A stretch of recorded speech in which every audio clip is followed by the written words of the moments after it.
Capítulo 25. Los extremos en la alimentación.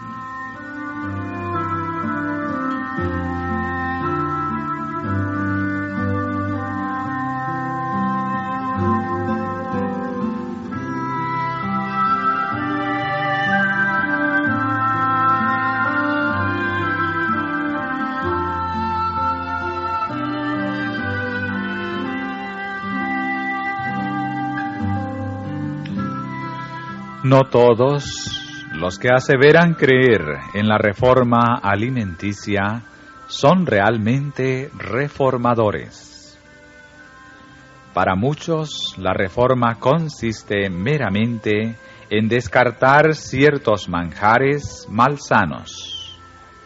No entienden bien los principios fundamentales de la salud y sus mesas, aún cargadas de golosinas nocivas, distan mucho de ser ejemplos de templanza y moderación cristianas. Otra categoría de personas, en su deseo de dar buen ejemplo, caen en el extremo opuesto.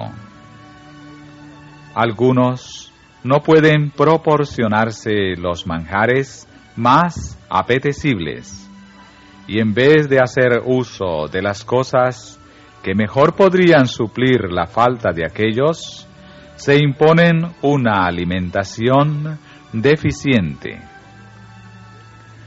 Lo que comen no les suministra los elementos necesarios para obtener buena sangre. Su salud se resiente, su utilidad se menoscaba, y con su ejemplo desprestigian la reforma alimenticia en vez de favorecerla. Otros piensan que por el hecho de que la salud exige una alimentación sencilla, no es necesario preocuparse por la elección o preparación de los alimentos.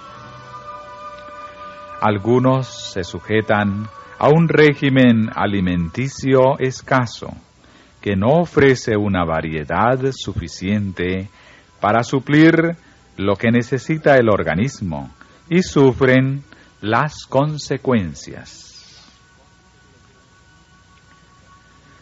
Los que solo tienen un conocimiento incompleto de los principios de la reforma son muchas veces los más intransigentes, no solo al practicar sus opiniones, sino que insisten en imponerlas a sus familias y vecinos. El efecto de su mal entendidas reformas, tal como se lo nota en su propia mala salud, y los esfuerzos que hacen para obligar a los demás a aceptar sus puntos de vista, dan a muchos una idea falsa de lo que es la reforma alimenticia y los inducen a desecharla por completo.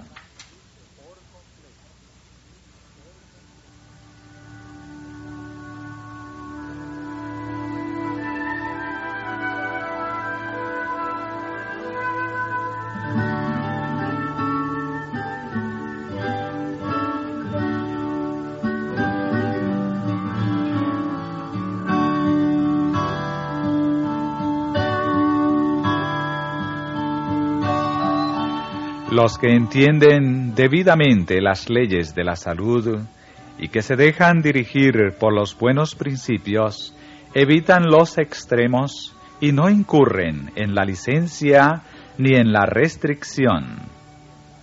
Escogen su alimento no meramente para agradar al paladar, sino para reconstituir el cuerpo. Procuran conservar todas sus facultades en la mejor condición posible para prestar el mayor servicio a Dios y a los hombres. Saben someter su apetito a la razón y a la conciencia, y son recompensados con la salud del cuerpo y de la mente. Aunque no imponen sus opiniones a los demás ni los ofenden, su ejemplo es un testimonio en favor de los principios correctos. Estas personas ejercen una extensa influencia para el bien. En la reforma alimenticia hay verdadero sentido común. El asunto debe ser estudiado con amplitud y profundidad, y nadie debe criticar a los demás porque sus prácticas no armonicen del todo con las propias. Es imposible prescribir una regla invariable para regular los hábitos de cada cual, y nadie debe erigirse en juez de los demás. No todos pueden comer lo mismo. Ciertos alimentos que son apetitosos y saludables para una persona, bien pueden ser desabridos y aún nocivos para otra. Algunos no pueden tomar leche, mientras que a otros les asienta bien. Algunos no pueden digerir guisantes ni judías, otros los encuentran saludables. Para algunos, las preparaciones de cereales poco refinados son un buen alimento, mientras que otros no las pueden comer. Los que viven en regiones pobres o poco desarrolladas, donde escasean las frutas y las oleaginosas, no deben sentirse obligados a eliminar de su régimen dietético la leche y los huevos.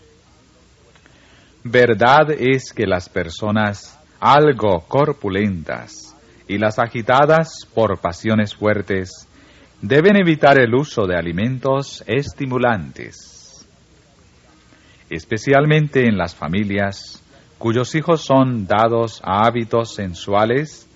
Deben proscribirse los huevos. Por lo contrario, no deben suprimir completamente la leche ni los huevos las personas cuyos órganos productores de sangre son débiles, particularmente si no pueden conseguir otros alimentos que suplan los elementos necesarios. Deben tener mucho cuidado, sin embargo, de obtener la leche de vacas sanas y los huevos de aves igualmente sanas, esto es, bien alimentadas y cuidadas. Los huevos deben cocerse en la forma que los haga más digeribles. La reforma alimenticia debe ser progresiva. A medida que van aumentando las enfermedades en los animales, el uso de la leche y los huevos se vuelve más peligroso. Conviene tratar de sustituirlos con comestibles saludables y baratos. Hay que enseñar a la gente por doquiera a cocinar sin leche ni huevos en cuanto sea posible, sin que por esto dejen de ser sus comidas sanas y sabrosas. La costumbre de comer solo 2 veces al día es reconocida generalmente como beneficiosa para la salud. Sin embargo, en algunas circunstancias habrá personas que requieran una tercera comida, que debe ser ligera y de muy fácil digestión. Unas galletas o pan tostado al horno, con fruta o café de cereales, son lo más conveniente para la cena. Hay algunos que siempre recelan de que la comida, por muy sencilla y sana que sea, les haga daño. Permítaseme decirles, no penséis que la comida os va a hacer daño. No penséis siquiera en la comida. Comed conforme os lo dicte vuestro sano juicio. Y cuando hayáis pedido al Señor que bendiga la comida para fortalecimiento de vuestro cuerpo, creed que os oye y tranquilizaos. Puesto que los principios de la salud exigen que desechemos cuanto irrita el estómago y altera la salud, debemos recordar que un régimen poco nutritivo empobrece la sangre. Esto provoca casos de enfermedad de los más difíciles de curar. El organismo no está suficientemente nutrido y de ello resulta dispepsia y debilidad general. Los que se someten a semejante régimen no lo hacen siempre obligados por la pobreza, sino más por ignorancia o descuido, o por el afán de llevar adelante sus ideas erróneas acerca de la reforma pro salud.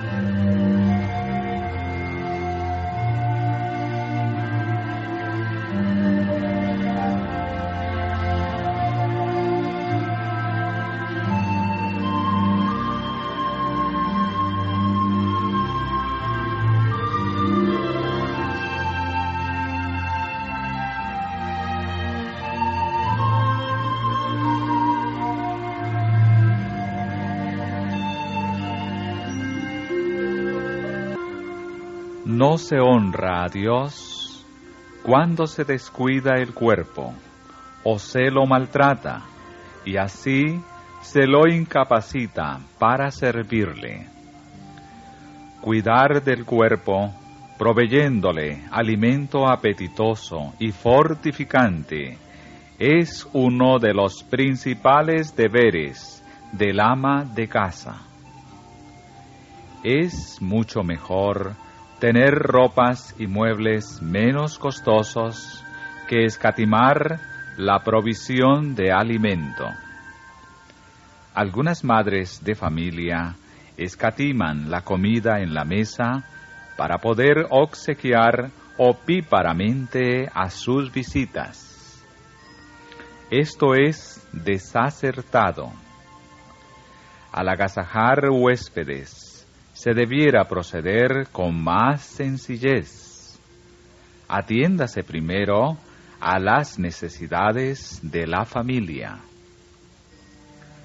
Una economía doméstica imprudente y las costumbres artificiales hacen muchas veces imposible que se ejerza la hospitalidad donde sería necesaria y beneficiosa.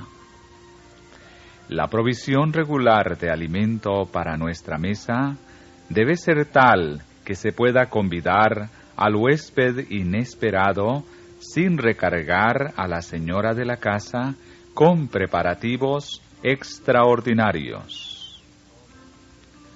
Todos deben saber lo que conviene comer y cómo aderezarlo.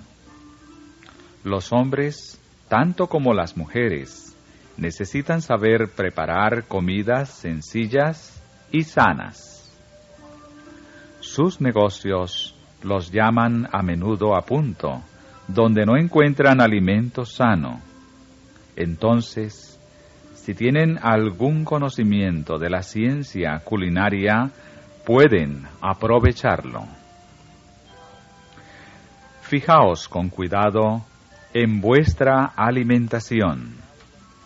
estudiad las causas y sus efectos, cultivad el dominio propio, someted vuestros apetitos a la razón, no maltratéis vuestro estómago recargándolo de alimento, pero no os privéis tampoco de la comida sana y sabrosa que necesitáis para conservar la salud. La estrechez de miras de algunos que se llaman reformadores ha perjudicado mucho la causa de la higiene. Deben tener presente los higienistas que en gran medida la reforma alimenticia será juzgada por lo que ellos provean para sus mesas. Y en vez de adoptar un proceder que desacredite la reforma, deben enseñar sus principios con el ejemplo, de modo que los recomienden así a las mentes sinceras. Una clase de personas que abarca a muchos se opondrá siempre a toda reforma, por muy racional que sea, si requiere que refrenen sus apetitos. Siempre consultan su paladar en vez de su juicio o las leyes de la higiene. Invariablemente, estas personas tacharán de extremistas a cuantos quieran dejar los caminos trillados de las costumbres y abogar por la reforma, por muy consecuente que sea su proceder. A fin de no dar a esas personas motivos legítimos de crítica, los higienistas no procurarán distinguirse tanto como puedan de los demás, sino que se les acercarán en todo lo posible, sin sacrificar los buenos principios. Cuando los que abogan por la reforma en armonía con la higiene caen en exageraciones, no es de admirar que muchos que los consideran como verdaderos representantes de los principios de la salud rechacen por completo la reforma.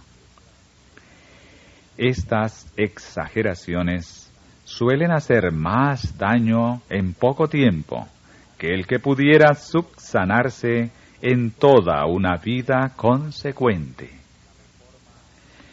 La reforma higiénica está basada en principios amplios y de mucho alcance, y no debemos empequeñecerla con miras y prácticas estrechas.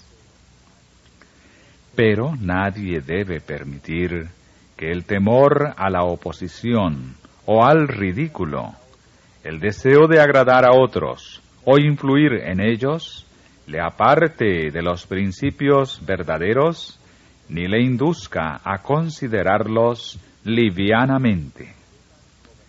Los que se dejan gobernar por los buenos principios defenderán firme y resueltamente lo que sea correcto, pero en todas sus relaciones sociales darán pruebas de generosidad, de espíritu cristiano y de verdadera moderación.